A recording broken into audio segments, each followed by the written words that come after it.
Me neither as well. It's been a while since I've recorded a podcast. Assalamu alaikum, people listening and watching. You're tuning into the Let's Walk podcast. I'm your host Ata, and today I'm joined by someone really special, Mubashir Malik. I've been kind of researching, and then I was Lahore se aa gaye, and I was like, this is the person I want to have on the podcast. A pure academician, or should I say, a banker, and he's been into movies, modeling, and whatnot. And that's something. It's like really crazy. We have heard of the the phrase "jack of all trades," and I feel Mubashir is a real life example of that. Mubashir, assalamu alaikum. Thank you for being here. Well, Islam Atta, thank you so much for your kind words. I don't deserve any of that, and not much of it's true, but thank you so much. I feel honored to be on this program. You're being humble. So to start off, Mubashir, I want you to maybe tell us a little bit about your journey, or I see like after like analyzing your journey, you went into banking pretty late. People, usually go into uni and then, they're like back to back. There's a certain timeline that we all are being, told as kids, and especially being Desi, you are supposed to graduate uni by this time, get married by this time, you should be having a settled job, house, car, this and that. And you don't seem to follow any of these. Is it like unintentionally, or is it something you like chose like with intention that, I'm not going to follow the timeline? Yeah, it was completely unintentional. I think I'm turning 40 right now. I still I'm at the stage where I constantly try to search within of what it is that actually I want to do, and the reason for that is, you always have to find something which makes an impact. And I think from a very young age, a lot of my family and my friends, they had the ducks in order, and they kind of knew what they wanted to do from school or college or university. You're always programmed by teachers and parents to say, listen, this is what you should do. You should be pushed in a certain way.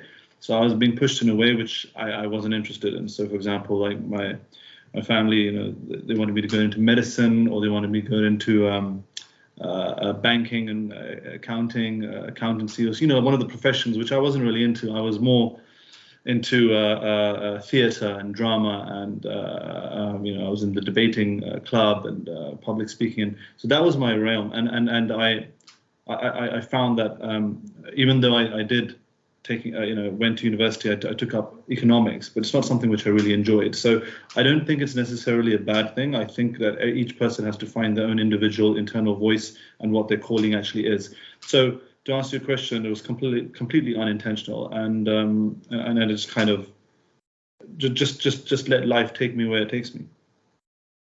I feel like you're very intuitive as to what you do in life and the things that you pursue. So how did you actually get into like, maybe I should try modeling? Because you see with especially Desi families, it's like when your age starts increasing, you have family responsibilities and whatnot.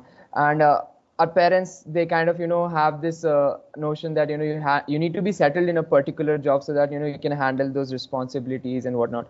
So how did you figure out, okay, like, let's do modeling, and then suddenly you switched into acting, and then writing a book? Well, it didn't exactly happen that way. I mean, I always wanted to. I think everybody who knows me always knew that I wanted to go into films. I had this. I just had this inside burning desire to act and be on screen. And it's not necessarily that people would normally think that it's because one wants to become famous or something like that. It was just the inner.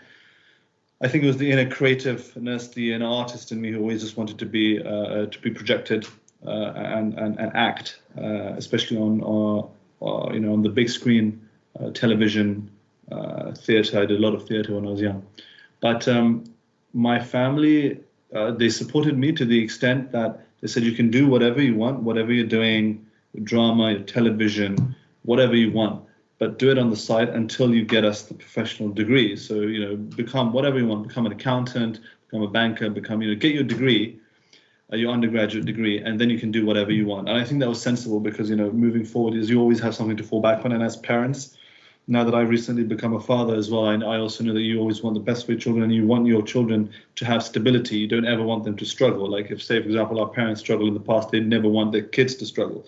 So they always want to offer them the best of education. So, right, and I agree with them 100% that they put me through the grind. They made sure that I completed my education, and then they said, do whatever you want, but I require this from you, and then you can do whatever you want. And so that's how it was. There was no, they didn't sort of say, no, you can't go into the media, or you can't act, or you can't do anything. They encouraged me, and they knew because I had a TV show when I was at university. They knew I was very good at it. But I always say to people, it's a cliche, but you always say pursue your dreams, even if it's like a small shoot or something on the side. I mean, I never really modeled, and the film that I did was also on the side. I mean, I've never been a full-time media person ever. It's always been on the side. Yeah. So you mean to say that while you were acting, modeling, or doing other things, you were still having your main thing, and this was on the side, like you're pursuing your hobbies and exploring your creative pursuits or creative interests.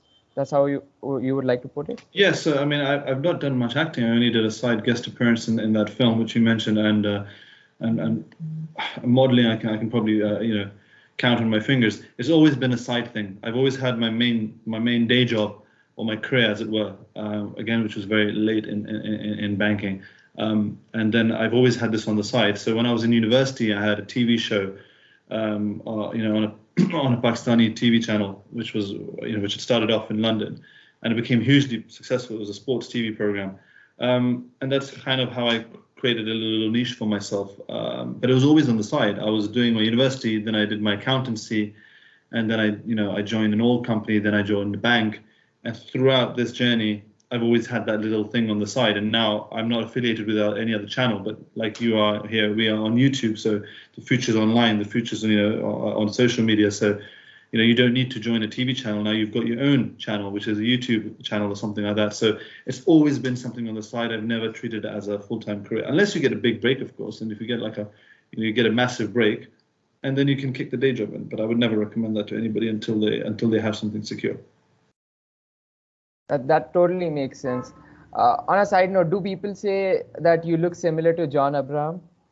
Back in the days, now hardly anybody does, but because I lost most of my hair. But yes, back a few years ago, people used to say that there was some sort of resemblance, apparently. And with that, I want you to probably go into like your thought process, because while you pursue all of these things and writing a book and all of these things, how do you find out that you're doing the right thing, as in like this should be my main thing, or I should be doing this kind of thing? Because as teenagers or people in their 20s, we always feel that we haven't actually found the one thing that we should be doing for our entire lives. Or should we be doing one thing for our entire lives, or is it multiple things? So how do you figure out those things? That's a very good question, and I'm probably not the best person to ask, because I'm turning 40 and I'm still trying to find what my real calling is. And I'll be very honest, because look, till recently I was working for a large international bank, but I cannot say that I really loved my job. I cannot say that I was very passionate. I was passionate about the topic, so I worked in a department called financial crime. And it's my expert area. So like you can call me like if everyone has their own expertise within a bank or financial institution, someone's looking after investments, someone's looking after someone's in audit, someone's in compliance. So my area was financial crime compliance, and I was passionate about the topic, but I probably you can never say that I loved my job and I woke up every single day wanting to go to work. And so I think as you grow older, you have less time and patience for something which you don't love doing. And you'll see hundreds of motivational videos from successful people. There is another question about what is success, how do you measure success? It's not always financial, it's what fulfills you. So the trick here is to find what fulfills you, both physically, mentally, psychologically, socially, in every aspect of your life, in every facet of your being. You have to be fulfilled. And it's fine if I'm turning 40 and I can say that I still to this day, I mean, this may be the year I'm in that process of I'll be able to say, yes, this is what I want to do, and it has to make measurable, considerable impact on society and the world as a whole. And I think unless you're doing that, something which really fulfills you, you'll never reach that level of success. And again, I put success in quotation marks, because it means different things to different people. Yeah, so that kind of gives me hope that, like if someone who's turning 40, he has, I mean, like, they are still in the process that, every year there's something new they're actually figuring out and exploring. Yep. That means that we we don't have to follow the timeline, or like if we haven't figured out, in case that we have a chance that, eventually we'll figure it out somewhere down the line. Look, absolutely. I would stop you there saying that there's no deadline, there's no timeline. You hear stories about people who are 50 and then, the kids are already in university and they switch careers and they do something else which they enjoy. And, people go into politics, people invent things, people switch careers, people go back to school and go back to university, they study medicine, they study this, that. Maybe they didn't have the chance to fulfill their dreams when they were younger. And as you grow older, like myself now, I'm at the stage where I have so many responsibilities. You have to think 10 times, oh, do I want to pursue a master's, which I've always wanted to do? Do I want to learn a new, skill, switch careers, which I've done last year? So, it's a huge risk, but obviously you've heard the saying that, the larger the risk, the larger the fruit, or the larger the rewards. But that whole notion and that whole, I would say, the doctrine, the indoctrination of people thinking that this is what you should be doing. This is how the system wants you to work. You should know what you're doing by a certain age. You should have your degree sorted by this time. You should have your career sorted. You should have bought a house by then. You should have got married by this age. You should have kids by this age. All that, the society's expectations. These are just boxes which people have created.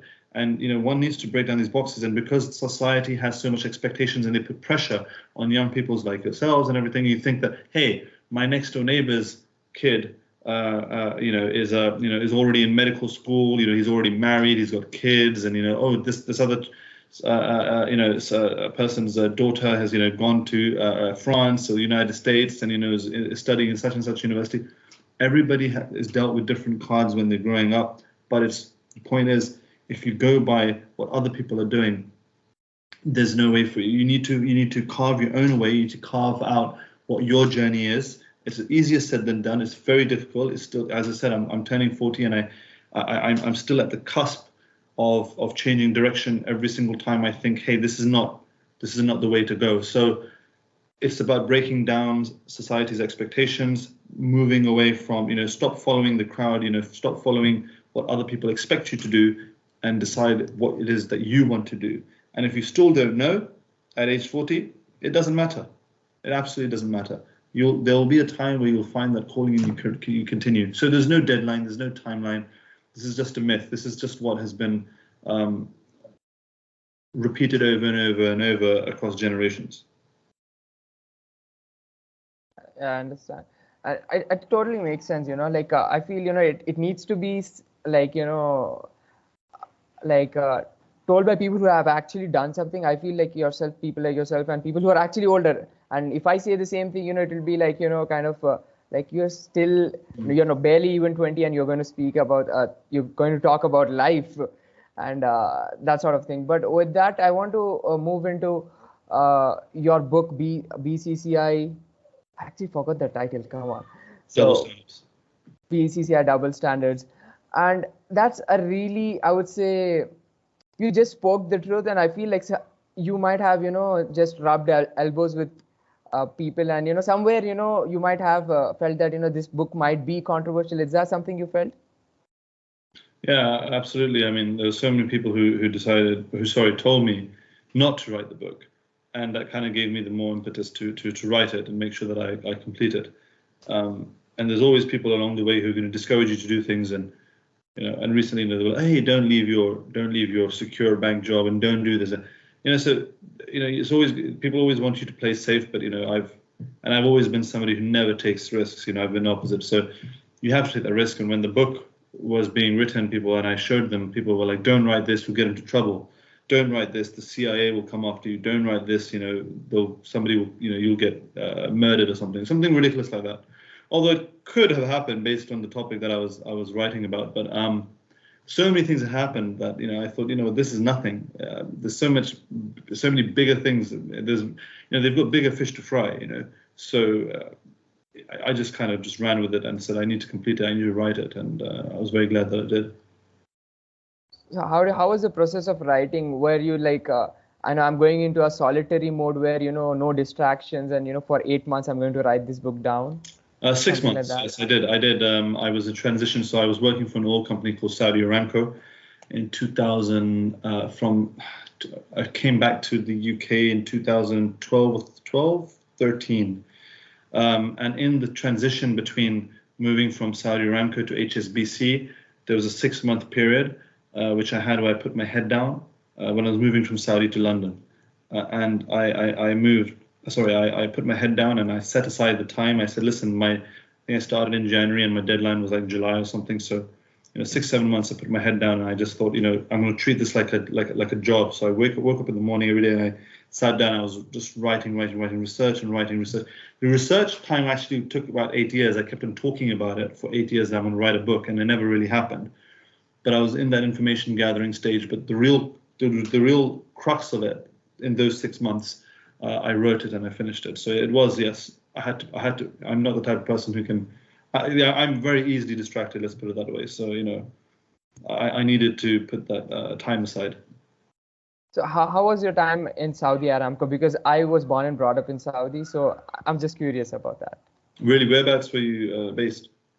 I was actually, we kept shifting different cities because of my dad's job. So we are in Jeddah, we are in Jeddah, Riyadh, and then Jeddah, Riyadh. We used to shift out like 3 years over there, 3 years over there, that kind of thing.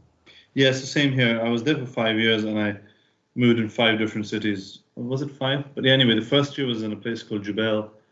Then I moved to Jeddah for the second. So Jubail's in the eastern province near Bahrain. And then Royal Commission of Jubail and Yanbu. And then the second year was in Jeddah, which was the best year. Then the third and fourth year was in Ras Tanura, which is near Dahran, a small town called Rabik. And then the final year was near it. The town was called Rahima in Ras Tanura. And the last year was in Rabik, in part of Saudi Aramco's joint venture with the Japanese giant chemical, Sumitomo Chemical. And so there was a joint venture called Petro Rabik, and I was based in a small, not small, it was massive oil rig. It's a small sleepy town in between like Makkah, Medina, right in between almost. So yeah, it was a really interesting experience. I mean, I was, as a single bachelor living in Saudi for 5 years, it was very, very difficult. I used to be coming back home to London and going to Dubai quite a lot because at that time, now Saudi's opened up and it's changed during since the time that I was there. But it was a very different experience, but it was very rewarding. I mean, it really I've learned a lot. The different cultures and everything. Just the experience of living and working in another country. At that time, I was born and brought up in London, and so I left in September 2008 to go to Saudi, and I had never lived and worked anywhere else. I'd always lived and worked in London. Well, as a kid, I traveled obviously because of my dad's job in BCCI, but as in myself, since I'd grown up and after school and university, I'd only worked in London. So that was a time for me to have some international experience, and also for one of the largest oil companies in the world. So it was a great experience. There's something I'm curious about. Like, while writing a book, how do you kind of detach from the thing that your dad used to work for BCCI, but at the same time you want to have an unbiased, you want the truth to be out there. You need so to be sometimes yeah. So how do you make that happen? Because your dad. I didn't. If you read the book, anyone reads the book, it's highly biased. Unfortunately, the way I wrote it, I tried to be as objective as I could, but I think I was unsuccessful in that. When I read it now, as I've grown older, I realized that I could have been more objective. I should have been more unbiased. I should have written in the way that states more. Even though, look, I was trying to prove a point. I proved everything through the facts and figures and the evidence that I put in the book. But my commentary surrounding those facts, figures, and all the evidence could have been more objective, could have been more unbiased. And I think that's where I as a self criticize, and when I criticize my work, and if there was another version in the future when I write another book, I'm in the process of writing another book, and I have a couple of more ideas for books in the future. But if I look at that, that's how I should, the commentary should, the facts and evidence should have spoken for itself. But I was more emotionally attached to the subject matter, which is something, as an amateur writer, it was my first experience, my first book and everything. So I think I was more emotionally charged, and so that's never really a good thing. So do you want to tell people, the audience, like a little snippet about your upcoming book or any ideas that you have? Well, yeah. So I haven't started writing it, but there's I'm in the process of the information gathering stage for the biography of the founder and the president of the BCCI Bank, and also the United Bank Limited, which is Agha Hassan Abdi Sahab. He was the founder, and people would know who he is if they've read my book already, or if they search BCCI. So no biography has ever been written on him. So the plan is to write a biography on him, and then I've got two fiction books which I've got ideas for. A is about the state of affairs in being a British-born Muslim Pakistani in the United Kingdom, and the cultural divisions and challenges one faces whilst growing up, trying to get married,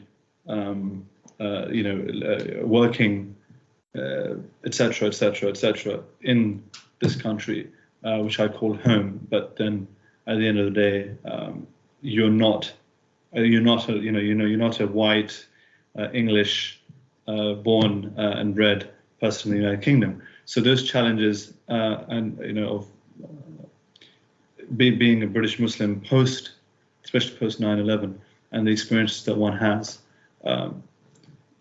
There's a book surround all those topics. Surrounding those topics, there's a book in there at the moment. So I'm in that phase of trying to define how it will look like, and having various characters there.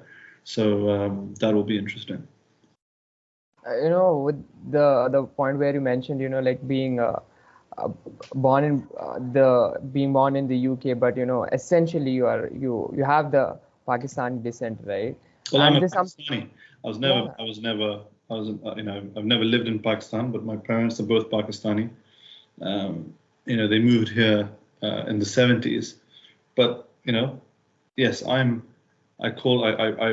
someone asked me, what I am. I'm British, yes, because I was born here. I've not lived anywhere else. But are you really? I feel I'm a Pakistani at the end of the day, a British Pakistani, and that's how I like to be known as. But very proud of the fact that you're British. Still, there's so many questions around them, and this is a separate topic altogether. But yes.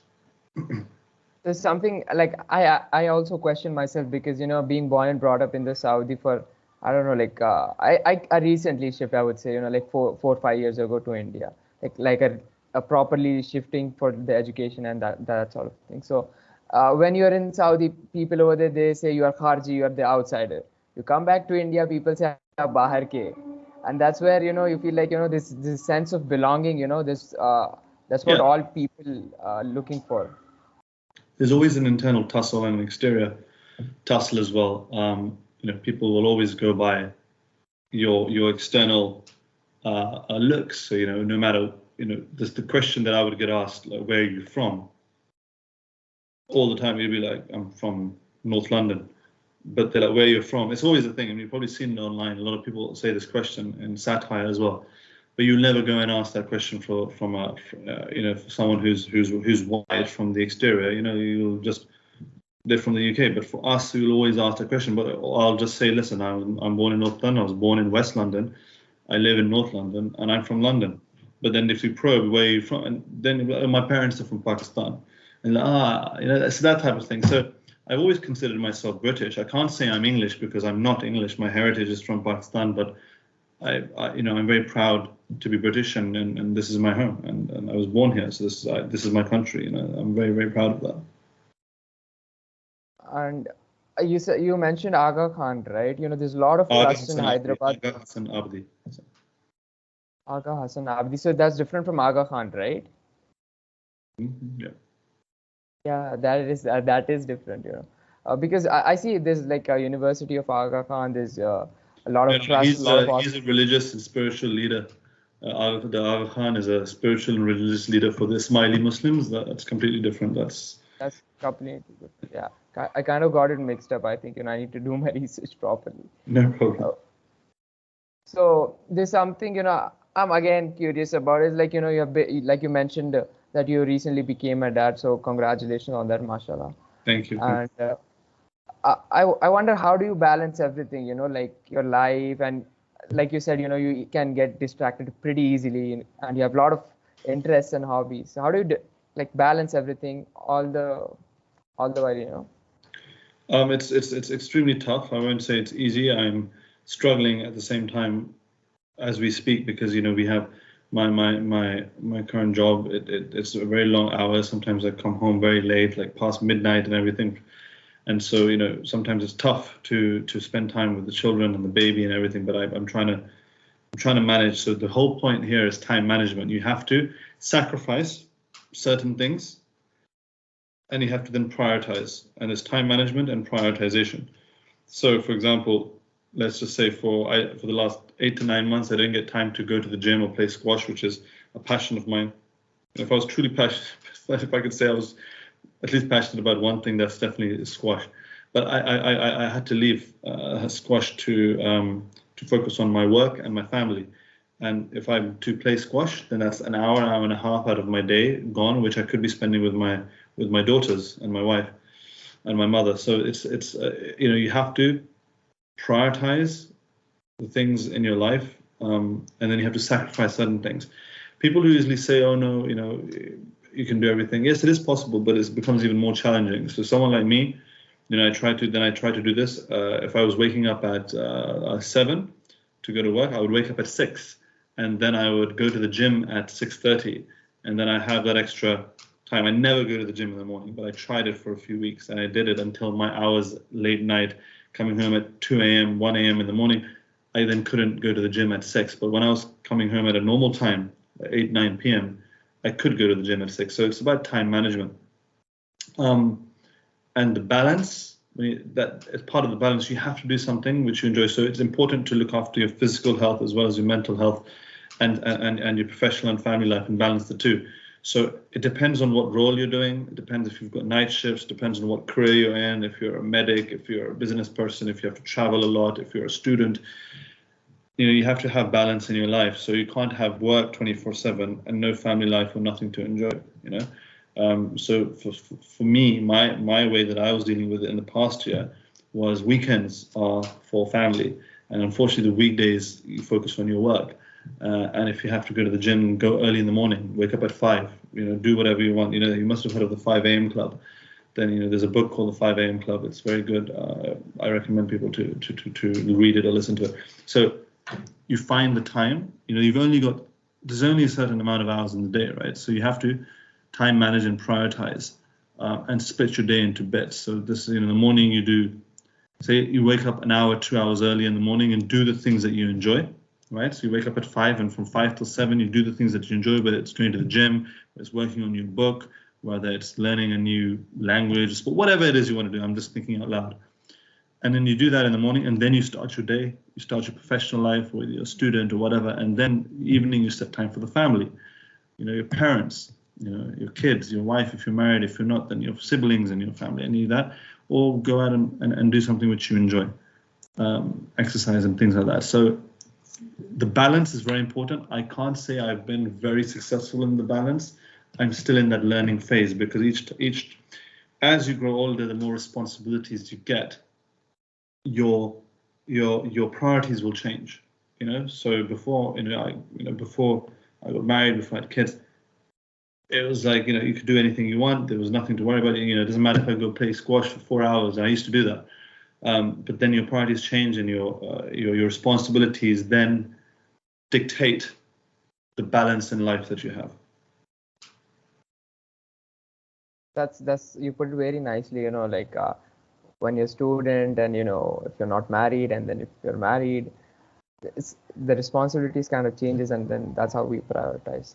So since we are about time, I would like to, we end off with 3 questions on the podcast. It's called the perspective questions, to bring more perspective into our lives. So the first question is, if you were to have dinner with 3 people, dead or alive, who would they be and why?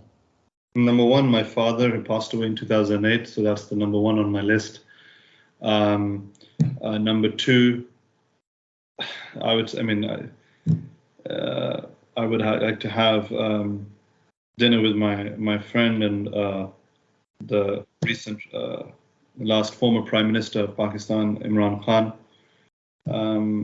because he was my childhood hero and an old friend, and Pakistan's only hope at this stage. Number three, I would love to have, if I was able to, it's a tough one. Who would I like? Dead or alive? Jahangir Khan, the squash player champion, my favorite. He's the squash hero. So I always watch his videos day and night. So 3 people are. The first one was your dad. My first one was dad. Number 2 was Imran Khan, and number 3 is Jahangir Khan, the squash champ. Nice. So squash player, right? So the next question is, if you in the world ever. Is he from Pakistan? He's from Pakistan, right? Pakistan, and he's also, if you look at it, he's the greatest sportsman ever, Guinness World Record holder of 555 consecutive matches, unbeaten.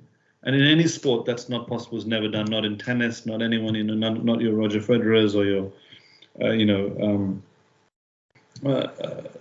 other what's his name?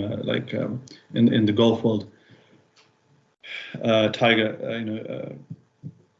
You don't have any sports person in any sport who has achieved more, been more successful than Jahangir Khan, and he's so underrated in the world because people don't know about it.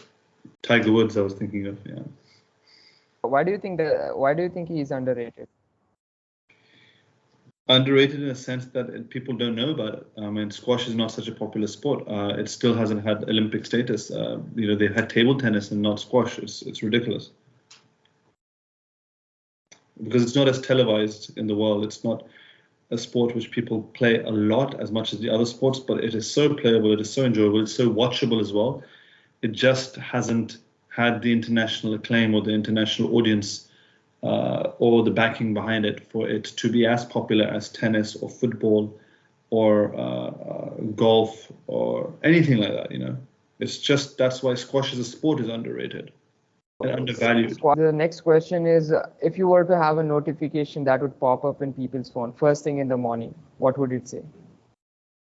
Say it again. If you had a notification in people's devices, whether it's mobiles, tabs, laptops, so if they were to open it first thing in the morning, what would the notification say? Who? I don't understand the question. I'm sorry. Like usually we get a notification, right? First thing in the morning, is it messages or anything like emails? So if you were to have a notification, like one notification for people all around the globe, what would it say? Oh, like a message, like yeah, be like kind. A message. Be kind. Be kind today. Try and do one act of kindness today. Be nice to people. That's nice. So, wrapping up, what do you want people to remember you for? I don't think I've achieved anything substantial for people to remember me for. I would like. It's a difficult one because I haven't really achieved anything, which is of a meaningful impact. But I would like people to remember me eventually as somebody who made an impact on the world in a positive way, whenever that may be. But I guess that's what I would like to aim for. You put it very nicely. So people listening and watching, this brings us to the end of the episode. I hope you guys learned something. I'll put all of Mubashir's links down in the description. You guys can go and check it out. If you haven't read BCCI Double Standards, you can go get a copy. Is international ordering available? Yes, it is. It's on Amazon and all the Google. It's available on Amazon, both audiobook, not audiobook, ebook, e-version, downloadable, and also paperback, hardback. It's available and can be delivered worldwide. So you heard it from Mubashir himself. I'll put down all the links. You guys have a great day. Until then, stay blessed and keep taking action.